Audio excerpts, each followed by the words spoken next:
good late morning. It's the session before lunch, so we hope you have patience and some more brain cells that we can listen to our panelists and see what they have to say. This is the session, and my name is Britta Kallin. I'm in the School of Modern Languages. This is the session, and thank you for organizing, Stuart and Juan Carlos, this amazing workshop and symposium on science, engineering, and the humanities. And I just noticed that in all 4 sessions, we will have somebody from the liberal arts, from the Ivan Allen College. We had Richmond, we had Anjali, and we now have Germán, and we will have Brigitte in the next one. But I think this overlap of science, engineering, and the humanities is really important. So let's see what we can talk about this session. I'm going to introduce our speakers, and then they will present what they're working on, and we can see if there are any connections between the work they do. It's my pleasure to introduce first Dr. Valerie Thomas. She is the Anderson Interface Chair of Natural Systems and Professor in the H. Milton Stewart School of Industrial and Systems Engineering, with a joint appointment in the School of Public Policy. Her research is in the environmental life cycle analysis, energy systems, and sustainability. Recent work includes evaluation of the environmental impacts of capturing carbon dioxide from air, food waste reduction, biofuels, production of chemicals from biomass. She recently chaired a study of current methods and life cycle greenhouse gas emissions of low carbon transportation fuels for the US National Academies. She received a BA in physics from Swarthmore College and a PhD in high energy physics from Cornell, and has worked at Carnegie Mellon University and at Princeton University. She has served as a member of the US EPA Science Advisory Board and of the US Department of Agriculture and Department of Energy's Biomass Research and Development Technical Advisory Committee. So that's Dr. Thomas. The next one is Dr. Leavey. She's Assistant Dean for Faculty Mentoring for the College of Sciences. She's located in the School of Biological Sciences and is the director of the Georgia Tech Urban Honeybee Project, an interdisciplinary educational initiative of the Georgia Tech College of Sciences, for which Leavey coordinates sustainability-related educational initiatives. Leavey is also an instructor for the vertically integrated projects team Living Building Science that studies physical and biological questions related to the systems in and around the Candida building for innovative sustainable design, and is the co-chair of Sustainability Next. The last one is Dr. Germán Vergara. He is an associate professor of history at Georgia Tech and HSUB. He specializes in environmental and Latin American history. His research and teaching explore environmental change, animal history, and energy regimes, and the ecological problems of industrial capitalism in Latin America over the past 2 centuries. He's the author of several journal articles, Fueling Mexico, Energy and Environment from 1850 to 1950, and he's currently working on a book project on the history of species extinctions and near extinctions in Latin America from 1800 to the present. He received his PhD in history from the University of California, Berkeley. Before coming to Georgia Tech, he was a postdoctoral fellow at Brown University, and he was recently selected as the 22-23 Cisneros Visiting Scholar of the David Rockefeller Center for Latin American Studies at Harvard University. So it's my pleasure to have this amazing panel, and maybe we can start with Valerie and then Jennifer and Germán. You can talk about the type of work that you do, and we can then, the audience also has the task to kind of figure out where the overlaps, and what good questions can we ask them. Thank you. Is this? So thank you. You said everything that I'm working on. So I'll also share some of the things I'm thinking about. One of the things I'm thinking about is that I and others at Georgia Tech, I won't name names, but let me name my name, Valerie Thomas, work on problems, let's just be frank, that people pay me to work on. So I get money for working on evaluating hydrogen fuel cell trucks and electric vehicles and ways to make paper production more efficient and concrete more efficient. And I love working on these, and I'm so grateful that I get paid for it, and it's wonderful. Not all of these are what I think are good solutions. And some of the things that I've been thinking about is why aren't we working on those other good solutions? And some of them is because just, to be crude, some of them are embarrassing or unappealing, might not raise money.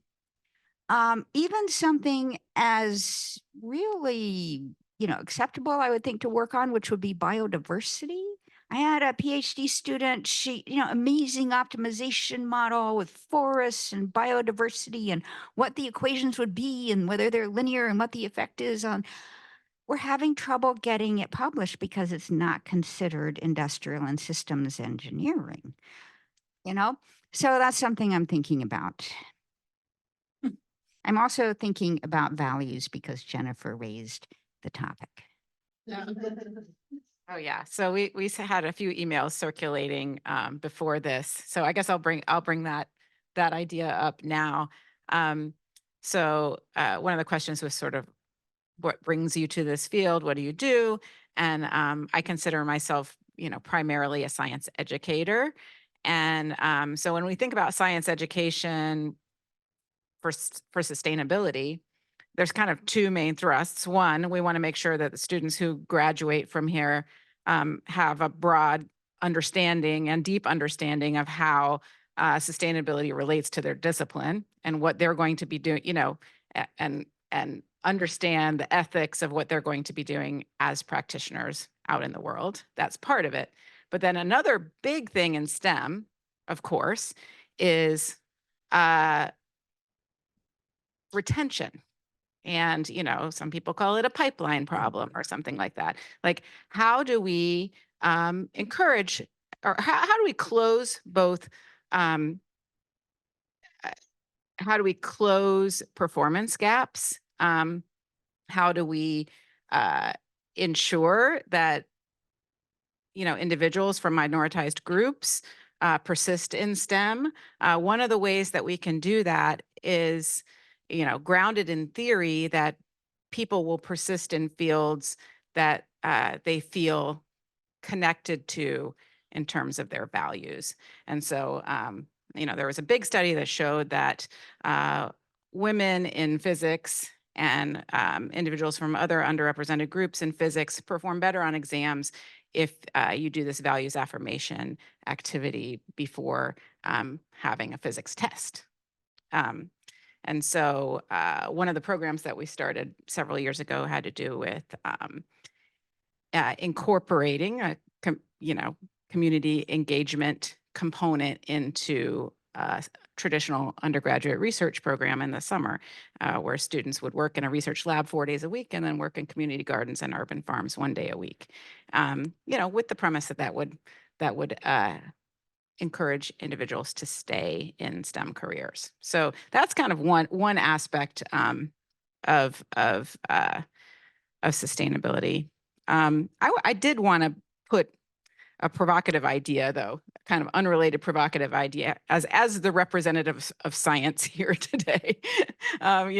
In science, a lot of times I said we focus on kind of fundamental scientists focus on discoveries and explanations about that help explain the natural world, right? So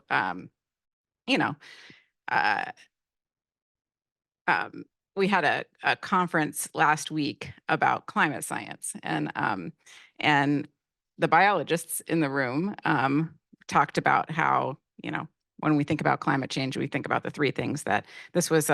Jenny McGuire, Ben Freeman, and James Stroud, who are in biological sciences, they said organisms need to either adapt, move, or die, right? And so the scientists who are focused on things related to sustainability, especially like climate, oftentimes are describing really disturbing situations, like our current states, and modeling our future states, I think that movie Don't Look Up kind of summer, did a great job of sort of explaining that feeling that a lot of scientists have when it comes to how their work relates to this given area. And Germán, maybe you can uh, correct me if I'm wrong on this, but I think that humans, Homo sapiens, are the first species, single species, to cause a mass extinction. Do you think that's right? Okay. Cyanobacteria, but I'm wondering if that's a single species. So there was a global mass extinction event when organisms developed the ability to photosynthesize and put oxygen in the air. So I mean that, as a scientist, that's the kind of thing I think about too. And and as we Ellen was talking about, uh, kind of the human-centric view of a lot of things with sustainability. Biologists also think in that regard, all the time. Like, we're one species. That's all. So what I work on, so I'm an environmental historian, which is another way of saying that I'm a historian who focuses on environmental issues, but in the past. And so rather than working on sustainability, really, I look at how different societies related to the environment in the past. And, some of those aspects could be considered unsustainable by modern standards. Others were more sustainable. So, for example, if you look at the practices of many pre-industrial farming societies, they recycled most of their nutrients. They prevented soil erosion in different ways. And so in many ways, their practices were much more sustainable than modern industrial farming. But at the same time, we know, historians know that those societies were also capable of driving species to extinction. They were also perfectly capable of deforesting entire areas and so forth, or overexploiting resources. My point is that rather than working on sustainability per se, I look at just the relationship between societies and the environment, whether it was sustainable or not. The other thing that I would say is that from a historical perspective, the notion of using what we today understand as sustainable as kind of yardstick against which past societies should be evaluated is what historians call widely anachronistic. So we try to avoid that, and we try to look at history on its own in its own terms. That is, rather than using our current categories to evaluate the past, we try to understand how the past looked at, say, deforestation, or how they understood air pollution, or how they understood different issues, right? So we take it in its own terms. Also, for example, and this is related to my work, rather than assuming that people understood the extinction of species the same way that we do today, one of the things that I've found out, and other historians working on similar topics have done too, is that people didn't think about species extinction the same way. They actually, they sometimes thought that it was beneficial. Sometimes they thought that it was completely natural, and so forth. So historians are trying to, rather than use categories of the present to evaluate the past, we're trying to recover understandings of current or today's problems through a different lens, if that makes sense. So there's a tension for a historian. There's a tension. A historian working on environmental issues, there's a tension. On the one hand, current day problems such as species extinctions or climate change kind of shape our work or our priorities or the topics that we focus on. On the other hand, we try to avoid using the present to understand the past. We try to do the opposite. We try to use the past to understand present day problems. So there's always a tension between the present and the past for historians working on these topics. I think I had a bunch of notes, but I think it's going to be more interesting if you just ask questions and we address them more spontaneously. Thank you for the brief presentations. This is really interesting, and I think maybe we can do one more follow-up round and then open it up to the audience. In terms of the, we talked about disciplines, fields, methods earlier today. So how can we enrich each other's work? How can we kind of collaborate? How can we make it more, either multidisciplinary, interdisciplinary? How can we get out of our mindset, our narrow mindset, and see the big picture, right? We talked about holistic approaches earlier. So what can we tell each other? If you had, I don't know, a working group where you would talk to each other for 5 minutes or 2 minutes, what would you tell each other? What can a historian tell somebody in the sciences and in engineering, and vice versa? What can engineering, kind of, I don't know, do to, help, I don't use the fossil fuels and reduce the carbon dioxide in the atmosphere? Valerie, you were saying, you're doing what all these paid grants, I guess, or, the kind of contracts that you get to help humans have less of an impact on the environment. And then for Jennifer, what can the discipline of science or the field help, in the prevention of the extinction of animals, to protect the environment, collaborate with researchers in other fields? So if you had that scenario where we could collaborate better, what would we do? How would we, enrich each other's perspective? So the question is how we think we could collaborate with people from very different fields to addressing current day problems. Yeah. What I can say is that, history offers something more akin to parables than policy solutions. We're not very good at that. So I would say that what history can bring to the table is that it can bring a longer perspective. And that sometimes allows us to think about different possible solutions. You will be hard pressed to find historians who will come up with, very, very specific, very concrete policy solutions. But by expanding the time frame, you can perhaps help others come up with concrete solutions. So, for example, I'm thinking in terms of climate change. Now there's a long, pretty vast scholarship on climate history. And I think one of the things that scholarship has shown is that, obviously, first of all, our society or our world is not the first to face climate change. Other societies have done in the past. And one of the things that historians can do pretty well is to tease out kind of the economic, political, and social conditions that led some societies to face those challenges in the past in a more resilient manner, whereas others were not. And so going from there to specific policy positions is problematic. But on the other hand, historians can at least give a sense of what kinds of things in general tended to work in the past. So there's one concrete example.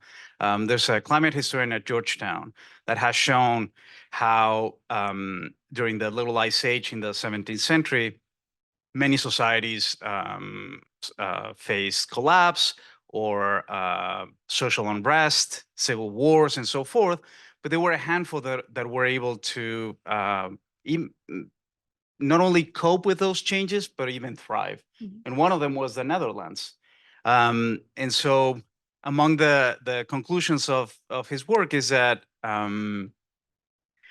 there was substantial support from the government for people to adapt to the changing conditions. So it doesn't necessarily mean that government intervention will always solve the problems, but at least you can see in the past how a strong government that offered resources to its population was able to cope with those changes much better than others that did not. And so I think just in general, historians kind of expand the time frame of the discussion, and in that sense, I think address some of this kind of short-term views that dominate conversations about sustainability. Where that can be translated into specific policy proposals, I'm not quite sure. That's what I would say. Thank you. Yeah. So in the same vein, I think that scientists are not good in general, at creating policies or even necessarily coming up with solutions. Like we need connections to all of the other disciplines to be able to let our work have impact. One thing I think scientists are very good at is creating a strong, theoretical foundation for creating those policies or creating those designs or creating those solutions. Like I remember one example of this is kind of like, when we were all at home at the very beginning of COVID, and there was so much kind of wild speculation on the internet of what was going on and what, people would come up with ideas and things like that. And, I spent a lot of time sort of digging into the literature and explaining to people, what was the science behind all of these ideas that were spinning and circulating around. And so I think that a lot of times people see a problem and they want to come up with a solution, like, engineers or designers want to come up with solutions. And in conversation with scientists, I think, a lot of time can be solved because that kind of, design cycle can spin and spin and spin and spin, or it can be much more efficient if it's grounded in what we know and understand about the world. So on the flip side, sometimes when scientists, come up with solutions, like there was the example, Chris Reinhardt gave a very, I thought thought-provoking presentation about carbon capture through accelerated weathering at that conference last week. And so for those of you who don't know how this works, I had just learned about this last week.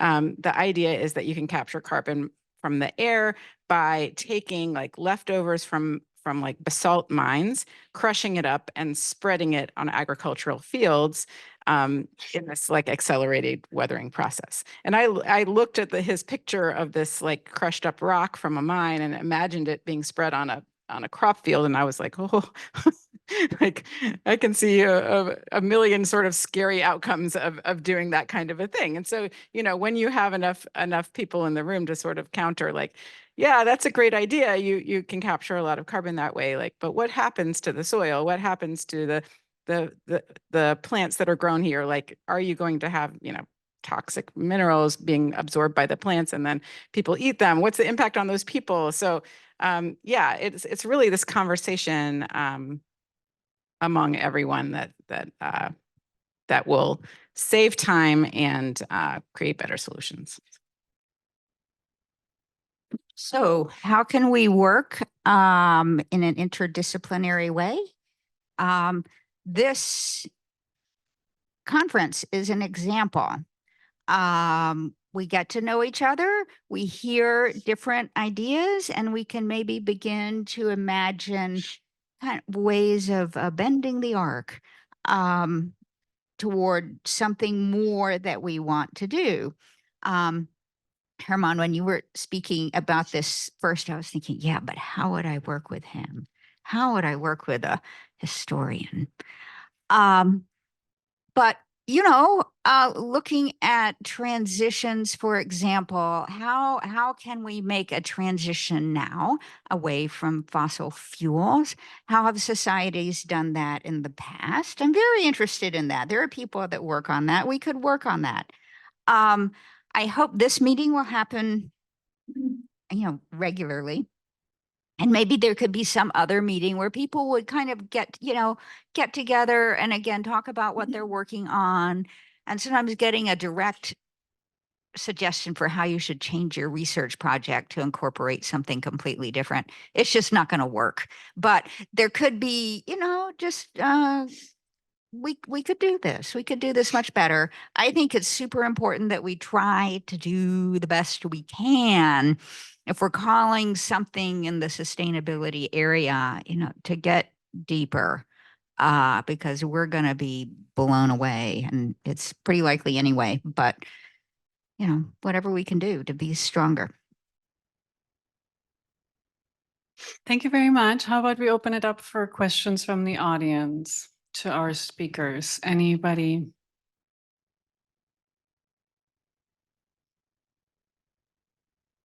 Or comments? We don't have a question. Yeah, there's a question in the back. Michael? Thank you. Michael Black, Georgia State University in neuroscience. This question was for Germán.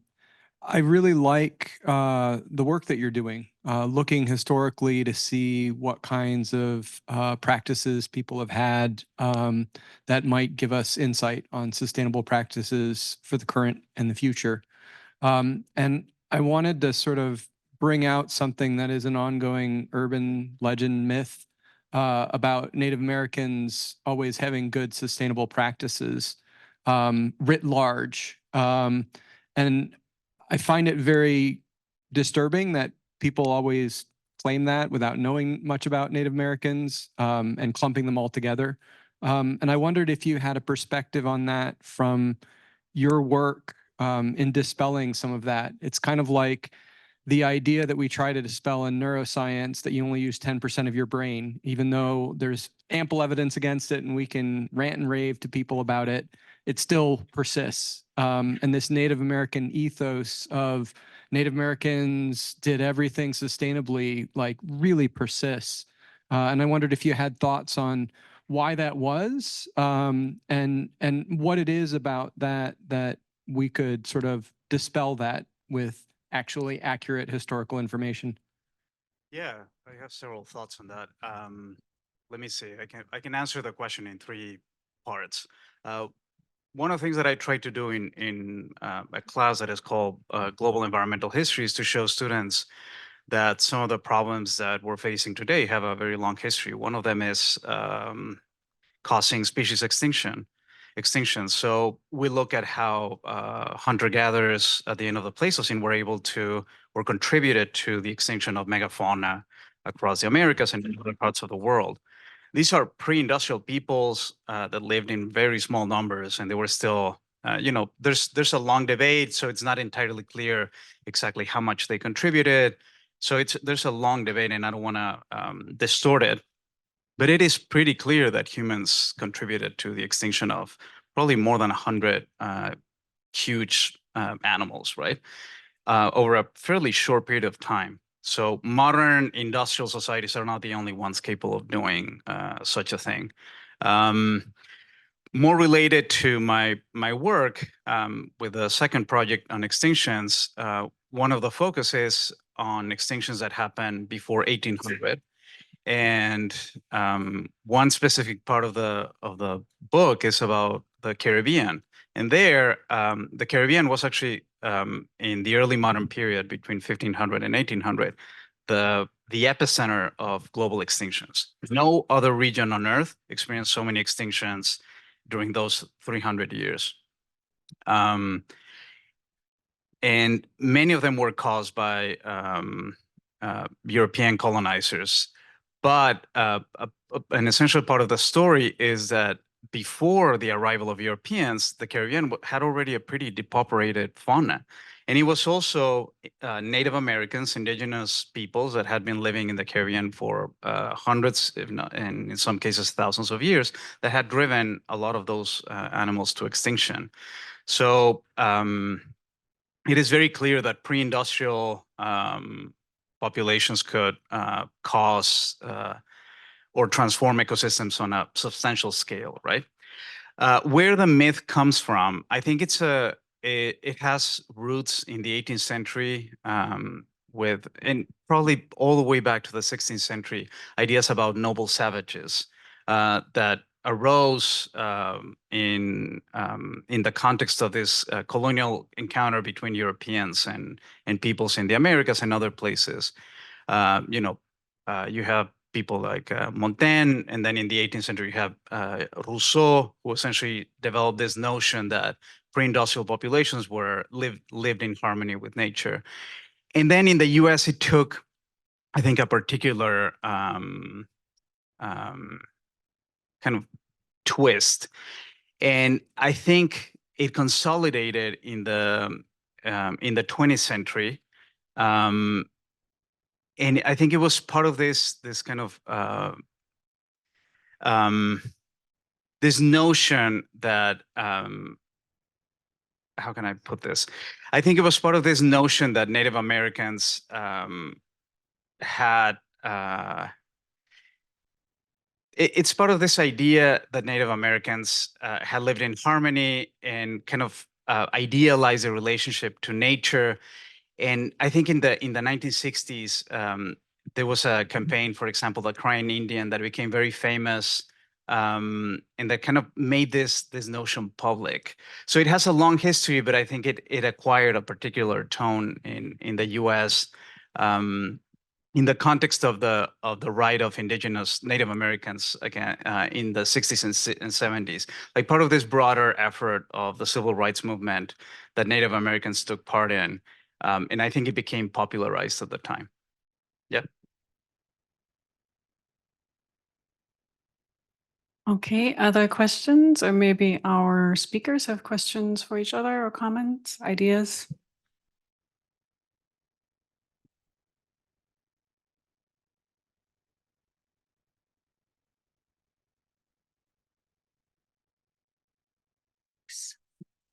So Valerie, going back to your point at the beginning that you made about wanting to do research on things that might be more impactful, but that aren't welcomed in publications or aren't funded, things like biodiversity.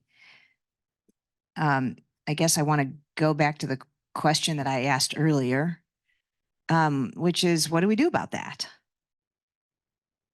So wasn't it you earlier in the day, you were making comments about what people could do to get tenure and so on. So some of us need to get off our butts, and especially those of us who might have tenure, and open up those other areas. That's really low-hanging fruit. It's a little bit sad that our disciplines or schools view quality so narrowly. So we need to show other examples, and whereas there are many things about sustainability that people need to do, tenured faculty can, break open new things. And that's what that's kind of the excitement of working on sustainability, that there's actually something new to do rather than what's the fastest paper I can write right now, or how can I get 500K before the end of the year. But, what would be actually some, thought that could be said. So yeah, we just need to do it. So I have I wonder if there's something that is immediate that we could do, which is we are working right now on this Dear Colleague letter for to NSF. I don't know if some of you've seen these. It's called NSF Crises. I think it's a really unfortunate acronym, actually, but it stands for, I don't know, it's a Dear Colleague letter called Catalyzing Human-Centered Solutions Through Research and Innovation in Science, the Environment, and Society. And it's to start a center where the acronym for the center is crises. But, I'm wondering if it's making me think that one of the things that a center, it's supposed to catalyze, right?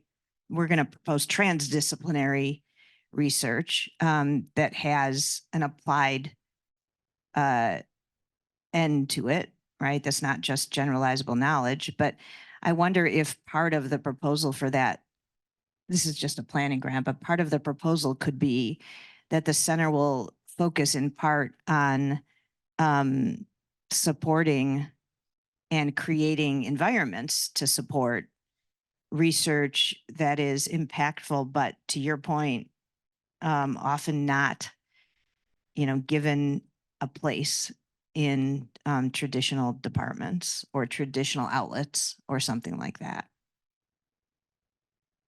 And if that's something you'd be interested in, it's due next week. I can talk to you after this. Good. Yeah.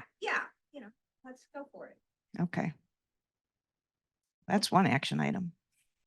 Okay, Juan Carlos has a question.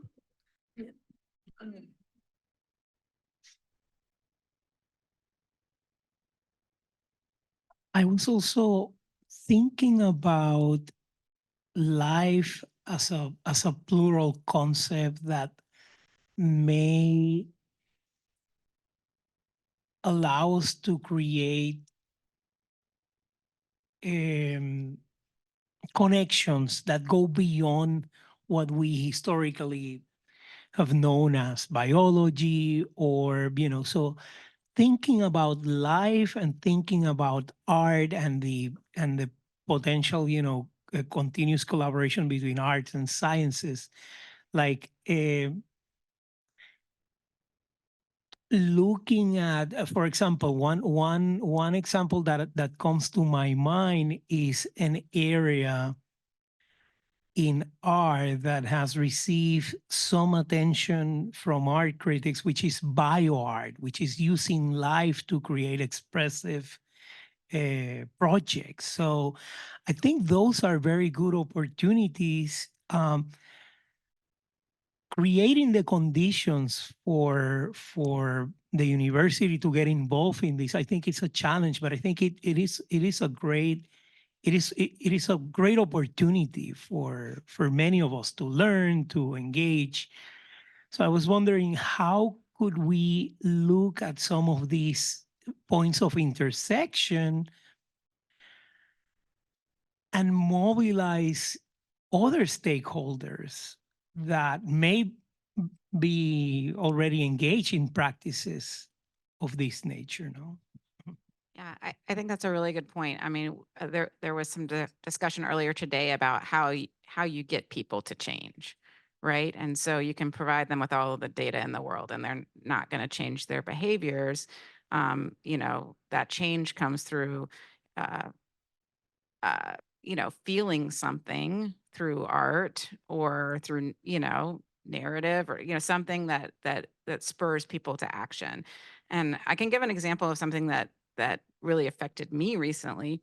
So we recently started a beekeeper in residence program for Georgia Tech. So in the past, I've had volunteers or students and staff who would help me maintain the beehives that we have on campus, but it got kind of overwhelming with other things that I had going on.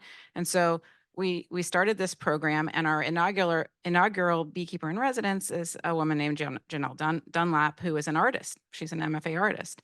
And she really wanted to do a research project as part of her residency, not just, it's going to be flexible depending on what people's interest is. And so she is usually a visual artist. She does encaustic painting with encaustic paints infuse pigments into beeswax. And so that's been her traditional medium to date. But she is really intrigued by the sound that honeybees make, like the frequency that they use when they the sound that they make as their wings vibrate in the hive. And so she recorded some of that sound and created on the fly, like live, a sort of sonic landscape in a workshop that she gave in the Candida building recently. And it was powerful to hear that sound mixed with music. And it was something that I'd never experienced before.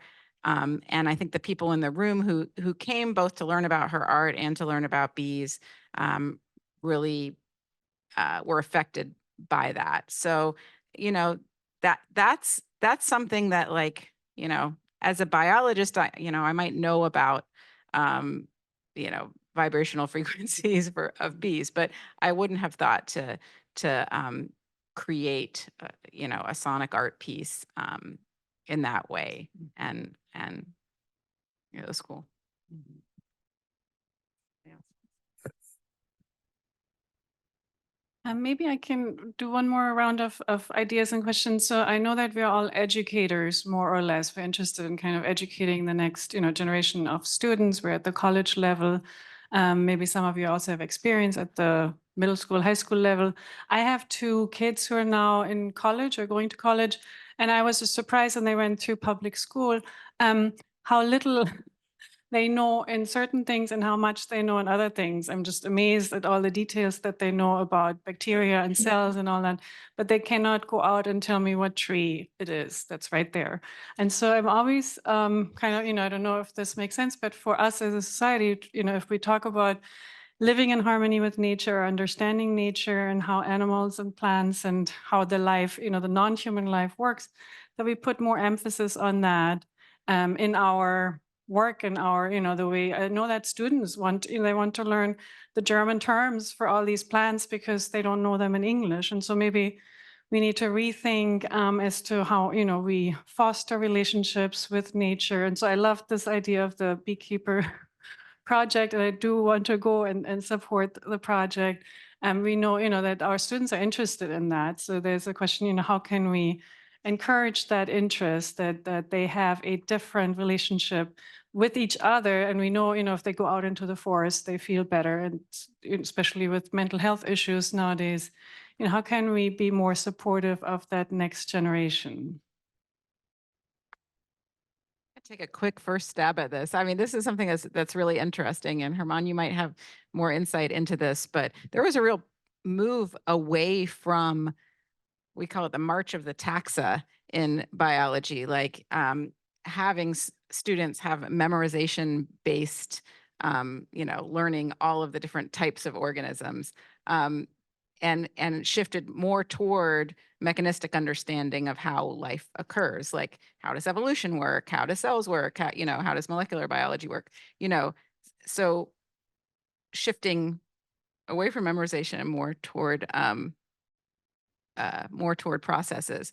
But I don't know what kind of the history of naturalism is, and like what in the when in the past people went and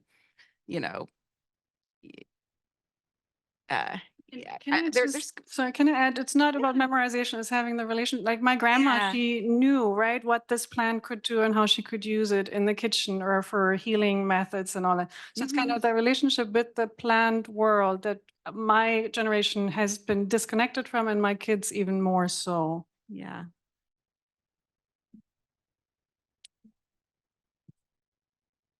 I mean, here, it just came to mind the fact that I use this app from the Cornell, lab, that identifies birds. So, maybe it's a way of helping kids to do that. There are also really good apps for identifying plants.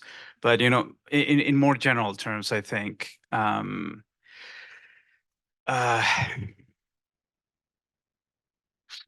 I think building of what my colleague said, I think encouraging kids to think about why and how rather than just what, I think it's an essential part of the education that we're offering them. I don't know if they get that in high school. My impression is that most of my students, when they take their first classes in history and in the social sciences tech, they're used to they almost compulsively want to memorize things, and that they think that's the point.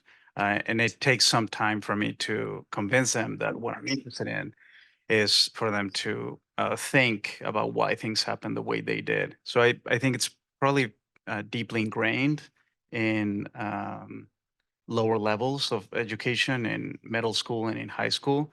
And hopefully at tech, we're teaching them that that's not the priority. Aside from that, I'm not sure. Maybe it has to do with the fact that they live in a huge urban area. I'm talking about your kids.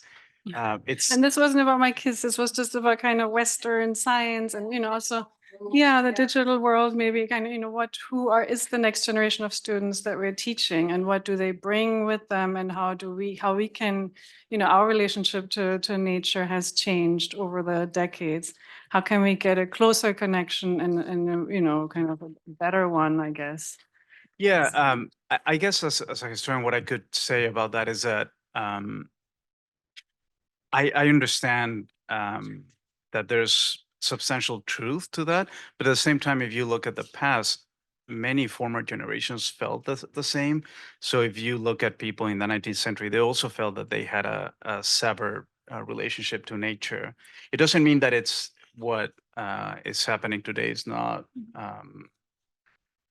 true, but I think history gives you a perspective and reminds you that former generations sometimes thought about these problems in a similar way. I think it has to do more rather than just very recent phenomenon. I think it has to do with industrial societies. The turning point is really over the past 200 years, because before that, in most societies, 80-90% of the people lived in the countryside, and they had to learn about their surroundings in a way that is not necessary in an industrial society. So rather than something that has happened over the past 2 decades, I think it's a long-term change that has been caused by the emergence of industrial societies around the world. Does that make sense? Yeah, no, it makes good sense. And especially, also I think there are a lot of cultural differences, right? How you view certain things in, I don't know, European countries where people are trying to get together and get the SUVs out of downtown areas, which would probably be, I don't know if it would be impossible here, but it would be harder, definitely. So your question is, kind of how are you culturally shaped? What's your local knowledge? What do you use? And how do you pass it? Or how do we pass it on as educators? So I think, what type of science do we use in the United States when we prescribe antibiotics over and over again versus other ways of doing it? And I'm very grateful to Western science, that it's so much as possible. So, how do we find the balance, I guess? Thank you. Yeah. Thank you for the topic. My interpretation of this question is that it's, this sounds really radical, but it's a reflection of the sexism and corporatism in our education system that we've accepted. So as another example, I find that, I work on energy use, right? We want to be more efficient with energy, get rid of carbon, all that stuff. So an acceptable topic is working on electricity. I work some in developing countries. An acceptable topic is how can we make sure that everyone has electricity? A much less acceptable topic, either in the US or for development work, is cooking. We have a whole school. It's one of our largest, richest schools on ECE, electrical and computer engineering. We don't have a cooking school, and it wouldn't sound good. We don't want to educate our people cooking. No, we want them, with fancy jobs. So, there are topics, as I was saying before, that are accepted and easy to get work in and get paid to do. And there are topics that are embarrassing and humiliating, like cooking, which have a tremendous bearing on sustainability and the environment. In many countries, energy used for cooking is by far the largest use of energy. What have I had 6 PhD students get their PhD on? Electricity. What have I been able to get any PhD student to work on cooking? 0. Because they would have no job if they did their PhD on that. So, excuse me, that's just one of them. Never mind that people can, I think many people can identify if they hear a bird. What type of bird? That's a tougher question. So thank you.